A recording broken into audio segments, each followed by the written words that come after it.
లలిత exchange Utsav పాత నగల అదే బరువుకి కొత్త నగలు తీసుకో నగల ప్రైస్ లో 20% ఆదా చేసుకోవచ్చు. మెంటలైన అర్రా మీరేమన్నా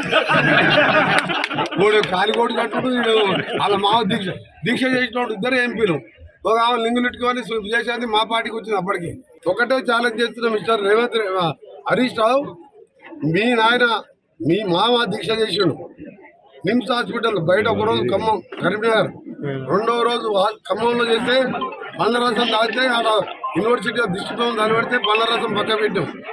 తర్వాత ఉస్మానియాకి వచ్చి ఉప్మా తినుకుంటా విటమిన్స్ తినుకుంటా చేస్తున్నట్టు నా దగ్గర సర్టిఫికెట్స్ ఉన్నాయి. ఆ డాక్టర్లు ట్రీట్మెంట్ చేసిన సర్టిఫికెట్స్ ఉన్నాయి. నువ్వు ఎంత వెయిట్ డౌన్ అయినావు, నీ బాడీ ఎంత ఖరాబ్ అయింది. అదే నేను బ్లాక్ టవర్ సెంటర్లో 11-12 రోజు నిమ్స్లో చేరించు. అది ఉస్మానియా హాస్పిటల్ సూపరింటెండెంట్ గారు వాళ్ళ టీం, ఈయన ఉన్నది నిమ్స్ హాస్పిటల్ టీం, 2 గవర్నమెంట్ హాస్పిటల్లే. ఇప్పటికీ రికార్డ్స్ ఉన్నాయి, రికార్డ్స్ తెప్పిస్తాం. నా కిడ్నీలు ఖరాబ్ అయినాయా, మీ మామది ఒక్క పాటన ఖరాబ్ అయిందా, ఎవరిది దొంగ దీక్ష తెలుస్తుంది. దొంగ దీక్ష తెలంగాణ వచ్చింది. అది ఆ దీక్షతో ఇలా తెలంగాణ వస్తే దాంతో రేవంత్ రెడ్డి ముఖ్యమంత్రి అయింది.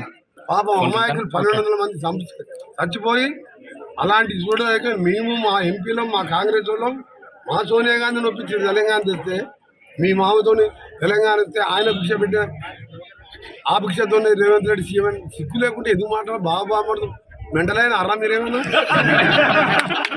కాలిగోడు కట్టుడు వాళ్ళ మావ దీక్ష చేసినోడు ఇద్దరు ఎంపీలు ఒక ఆమె లింగులెట్టుకొని చేసేది మా పార్టీకి వచ్చింది. అప్పటికి వీడు ఒకటే కేసీఆర్ ఒకటే ఎంపీ, మా ఎంపీలు 13 మంది సొంత పార్టీని సోనియా గాంధీ సస్పెండ్ చేసి పార్లమెంట్కి వెళ్ళి నేను మంత్రి పదవి మొత్తం రిజైన్ చేసి గడియారం కాడ కూర్చున్నా.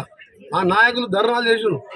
అరే ప్రజలు కొడుతున్నారు, సకల జన్లు కొడుతున్నారు, పిల్లలు చచ్చిపోతున్నారు, మా సొంత పార్టీ వాళ్ళని చెప్పి తెలంగాణ సోనియా గాంధీ ఇచ్చి ఆమె దేవత అని చెప్పి వాళ్ళ ప్రజలు 10 ఏళ్ళు ఏదో దళితులు ముఖ్యమంత్రి, డబుల్ బెడ్రూమ్ ఇళ్ళని మోసాలు చేసి దోచుకుంటే అయినావు. మీ చరిత్ర మీ టీఆర్ఎస్ పార్టీ ఎప్పుడైతే బీఆర్ఎస్ పెట్టుకున్నావో, బీఆర్ఎస్ అంటే బొందలగడ్డ రాష్ట్ర సమితి, అది బొందలగడ్డ పడదు.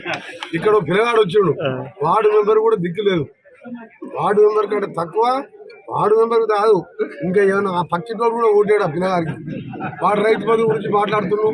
వెంకరెడ్డి ఎప్పుడైనా రైతులను తిడతాడా? నువ్వు బండ సమాన సబ్సిడీ పై లాగ్ బుక్ చేస్తే బస్ పై ఆపరేటర్ చెప్పిండు 24 గంటలు వస్తాం, బస్ ఎంత వస్తుంది అంటే చూడు సార్ లాగ్ బుక్ ఈయన ముందు 6 గంటలు కూడా వస్తలేదు అని చెప్పి ఆయన టీవీలో మాట్లాడు. ఆయన సస్పెండ్ చేసి మన నౌకరు ఇప్పించినాం. అప్పుడేమన్నా రాష్ట్రంలో లాగ్ బుక్లు తెప్పించు. నేనేమన్నా 70% మందికి ఇచ్చిన, కొందరు మిగిలింది వాళ్ళకు కూడా 2-3 రోజులు ఇస్తున్నాం. ఎవడన్నా రాలేదన్నావా అని చెప్తాం కొట్టా అంటే ఈ పనికిరాని టీ న్యూస్ అని ఒకటి ఉంది. టీ న్యూస్ అంటే తెలుగు తక్కువ న్యూస్ అని. ఆ న్యూస్ ఒకటి ఏం చేసినంటే చెప్తాం కొట్టండి అని.